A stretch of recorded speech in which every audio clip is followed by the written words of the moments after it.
We know the Rome of emperors and armies, but today we're showing you a side of the empire that rarely makes it into the history books. The jobs so foul, so degrading, most Romans pretended they didn't exist. Who cleaned the public toilets? Who collected buckets of urine from the street? And who wiped the blood from the Colosseum floor between fights? This is about the people who kept Rome running in the most revolting ways imaginable. Hit the like button, subscribe, and you'll never look at ancient Rome the same way again. Latrine Cleaners. Public sanitation was one of Rome's greatest achievements. The city boasted running water, sewer systems, and dozens of public latrines, open-air facilities where citizens would sit side by side, chatting while relieving themselves. But that clean flow of water and the illusion of hygiene came at a cost. Someone had to clean it all. Latrine cleaners were tasked with maintaining these communal restrooms. These weren't just janitors, they were sewer workers, waste handlers, and sometimes manual uncloggers of the Cloaca Maxima, Rome's vast drainage network. If a channel backed up, it was their job to go down and fix it. No gloves and no protective gear, just cloth tunics and the bitter smell of ammonia, feces, and rot. Roman toilets lacked privacy. Rows of holes in stone benches sat above water channels meant to flush away waste. But it wasn't always effective. Sponges on sticks, used instead of toilet paper, were reused communally, dipped in vinegar or salt water. Latrine workers had to disinfect, replace, and sometimes handle these by hand. Diseases spread easily, and their exposure was constant. These workers were typically slaves or members of the lowest social orders. Romans even had a goddess of sewers, Cloacina, but the men who cleaned her realm were anything but revered. They lived on the margins, not only physically, but culturally tolerated, but avoided. Even so, their work was essential. Without them, the glamour of Rome, the marble, the baths, the theaters, would have been buried under its own filth. Rome flowed because they cleaned, silently and without honor. And yet, this was only the surface, because Rome's filth economy wasn't limited to waste. It extended even to what you'd never expect to be valuable: human urine. Urine collectors. In the Roman world, few substances were as paradoxically useful and revolting as urine. Romans discovered that stale urine, when left to ferment, released ammonia, a powerful cleaning agent. This wasn't merely folk wisdom, it became industrial practice. Enter the Phaloniki, Roman laundries where garments were bleached, cleaned, and softened using human waste. But to keep these businesses running, they needed a constant supply. That's where the urine collectors came in. These workers, often slaves or the very poor, moved through neighborhoods hauling sloshing pails of warm, fetid liquid from public urinals, known as amphorae urinariae, and chamber pots left outside doorsteps. Many neighborhoods even had communal piss pots placed on corners, strategically located for collection. The collectors would empty these pots into larger barrels, then haul them to fullers, who paid for the product. It got worse. In the laundries, collectors sometimes helped with processing. Clothing was tossed into vats of urine, and workers, sometimes including the collectors themselves, would stomp on the garments barefoot, kneading the fabric clean in an aromatic bath of human waste. Imagine standing for hours with your legs submerged in fermented liquid laced with disease and the heat of midday Rome. The smell was impossible to remove. It clung to clothes, hair, and skin. Neighbors recoiled and children laughed. But the state didn't laugh. Emperor Vespasian imposed a urine tax, known as the Vectigal Urinae. This happened around 70 AD, during the early years of the Flavian dynasty. The tax targeted urine from public collection pots, turning bodily waste into state revenue. When his son Titus mocked the idea of profiting from something so foul, Vespasian held up a coin and said, "See, the money doesn't stink." Perhaps not, but for those hauling pails of piss down Roman alleyways, everything else certainly did. And if you think that's repulsive, imagine the men who cleaned up not waste, but bodies. Execution assistants. In a society built on spectacle and order, Rome took its punishments very seriously. The carnifex, or public executioner, was a feared figure. tasked with inflicting Rome's justice in the most brutal and visible ways possible. But he wasn't alone. Behind every lashing, crucifixion, or beheading stood a team of nameless men, the execution assistants. These were the hands that prepared the scaffold, sharpened the blades, and cleaned the instruments after each death. Their work was very careful, often repetitive, and almost always horrifying. When a man was condemned to crucifixion, it was the assistants who carried the heavy beams, dug the holes, and even held the victim down as nails were driven into bone. They tied knots, always stood ready to intervene if a death was taking too long, which it often did. At Gladiator games, they were the silent shadows who entered the arena after the kill. While the crowd cheered, the assistants dragged broken bodies across the sand, removed helmets, and sometimes finished off fighters who hadn't died quickly enough. Their tools included short blades, hooks, and gurneys. Their job was to keep the show moving, not to grieve the dead. Despite their essential role, these men were treated with suspicion and disgust. Romans believed blood guilt could be contagious. Execution assistants were often forbidden from entering temples or certain public spaces. Their touch was seen as unclean. Many were criminals themselves, condemned to serve in this gruesome profession in lieu of punishment. But without them, Roman justice would have ground to a halt. They didn't wear laurel wreaths or earn public praise. They simply carried the weight, sometimes quite literally, of Rome's most brutal truths. Next, we meet those who dealt with the aftermath of death, long after the crowds had dispersed. Bone pickers and corpse scavengers. While Roman funerals were grand affairs for the elite with incense, music, and gilded biers, most deaths in ancient Rome were far less ceremonious. For the poor, the enslaved, and the forgotten, there were no tombs or mourning processions. There were only the bone pickers. These scavengers, known unofficially as vespiones, operated in the shadows. They combed through alleyways, gutters, and riverbanks, collecting the bodies of those who died alone or were discarded like refuse. They worked mostly at night, partly because of the stench, and partly because Roman society didn't want to see them. Their job was to remove rot, not to be seen. A body found in the Tiber, swollen and half-eaten by fish, would be theirs to haul.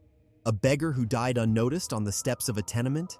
They'd carry him out before the sun rose. Even plague victims, blistered, contagious, were dragged through the streets by these men and dumped into mass graves or cremation pits. Disease was constant. Cuts from jagged bones or broken teeth could fester quickly. There were no gloves, no masks. They used bare hands, carts, and rags. Bones, once stripped of flesh, were sometimes salvaged for tools, jewelry, or even religious tokens. This was grim recycling. Scavengers lived in squalid quarters, often beyond the city walls. Romans believed their presence invited impurity. Few spoke to them, and even fewer remembered them. Yet they kept the streets clear. They kept the rats away. They kept Rome from choking on its own dead. But the business of rot didn't end there. Some men didn't clean up the dead, they worked with the dying, in open vats of animal decay. Tanners. Leather was everywhere in Rome. Saddles for cavalry, sandals for citizens, belts for soldiers, water skins, scroll ties, armor straps. But behind each supple strip of hide was a trade soaked in filth, rot, and unbearable stench. The tanners. To tan a hide in ancient Rome was to immerse yourself in decomposition. Animal skins, often from oxen, goats, or dogs, were first soaked in water to soften. Then came the worst part, the dehairing and fleshing. Workers would scrape the skin with dull knives, removing fat and muscle. The hair was loosened by soaking the hides in a stew of urine, lime, and animal feces, a fermenting bath of bacterial horror. The hides were left to rot just enough to be pliable, but not enough to disintegrate. And throughout this, workers had to stir and move them manually. Their hands, arms, and legs were often submerged in fetid fluid for hours. Blisters, infections, and rashes were occupational hazards, and so was blindness from long-term exposure to ammonia-rich vapors. Tanneries were deliberately placed outside city limits, not only because of the smell, which could travel for miles, but because tanners were seen as spiritually impure. Roman law occasionally restricted their rights to enter sacred spaces. They weren't quite untouchable, but they weren't welcome either.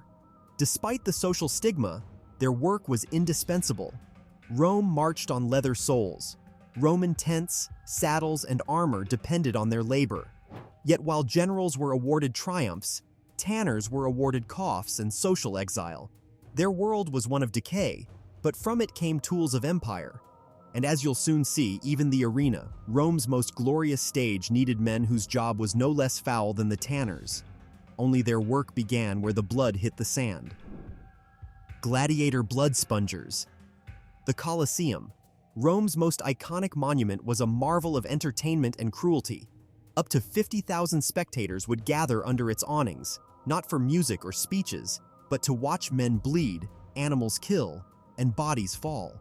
But when the roar of the crowd faded and the dust began to settle, someone had to come and clean it all up. That's where the blood spongers came in. These men, typically slaves, arena workers, or condemned criminals, were responsible for restoring the battleground between events. In large events, over 20 workers could be assigned to post-fight cleanup. Some accounts suggest that for major games, up to 50 slaves supported the arena logistics, including blood cleanup, animal carcass removal, and weapon collection. It was the silent crew waiting at the edges, holding buckets, rakes, and cloths, waiting to clean the mess. First, they dragged the corpses, sometimes with hooks, sometimes by hand. Bones might be broken, limbs severed. They had to be fast. The next event was always waiting. Pools of blood, warm and sticky in the midday sun, were soaked up with coarse sponges and sand. The surface was raked flat again, concealing what had just occurred. The illusion of a fresh stage had to be maintained. In larger shows, dozens of animals might be slaughtered: lions, bulls, bears, panthers. The stench of entrails and blood was overpowering. The workers wore no protective clothing. Some fell ill from constant exposure, and others simply went numb to it all. No one applauded them, and no one chanted their names. Their job was to erase violence, to make it look clean and acceptable. But their hands told a different story. Beneath the grandeur of Roman spectacle, these men served as the invisible janitors of brutality. While they mopped up blood, another group of men had an even filthier task. Still watching? You've got a stronger stomach than most. Hit that like button if you want more history they don't teach in school, removing what the animals and Rome's beasts of burden left behind. Manure Porters. Rome was a city alive with motion. Oxen pulling carts, goats bleating in the alleys, horses trotting through crowded streets. But all that movement produced something constant and unwelcome: manure. Every day, thousands of animals left their mark on the empire's stone-paved roads, and someone had to clean it up. Historians estimate that in peak seasons, Rome's animals produced over 50 tons of manure per day, enough to overwhelm streets without constant cleanup. That task fell to the manure porters. Their job was as straightforward as it was revolting. From dawn until dusk, they patrolled the streets, scooping piles of dung from walkways, gutters, and marketplaces. On hot summer days, the waste dried into dusty layers that had to be scraped off. In rainy weather, it turned to sludge and ran through the streets in foul streams. They worked through it all. The collected waste wasn't always discarded. Much of it was hauled out of the city and sold to farmers as fertilizer, a rare case where filth became fortune. But the laborers themselves rarely profited. Most were slaves or impoverished workers living in the city's slums, often sleeping near the livestock they served. Their carts reeked and their clothes were stiff with dried filth. Flies also followed them everywhere. Socially, they ranked just above latrine cleaners. Children mocked them, and all vendors turned them away. Yet the irony was this: without them, Rome would have drowned in excrement. Their daily labor kept the city moving, kept the forum from becoming a cesspool, and kept the markets breathable. And just as manure porters cleaned the streets, another class of worker faced the deadly job of cleansing during crisis. Plague burners. In the extremely crowded sprawl of imperial Rome, disease was an ever-present threat. A single outbreak could devastate entire districts. With no germ theory and little understanding of contagion, the city turned to its most desperate solution: fire. And to wield that fire, Rome relied on one of its most grim and dangerous professions, the plague burners. These men were not doctors nor priests.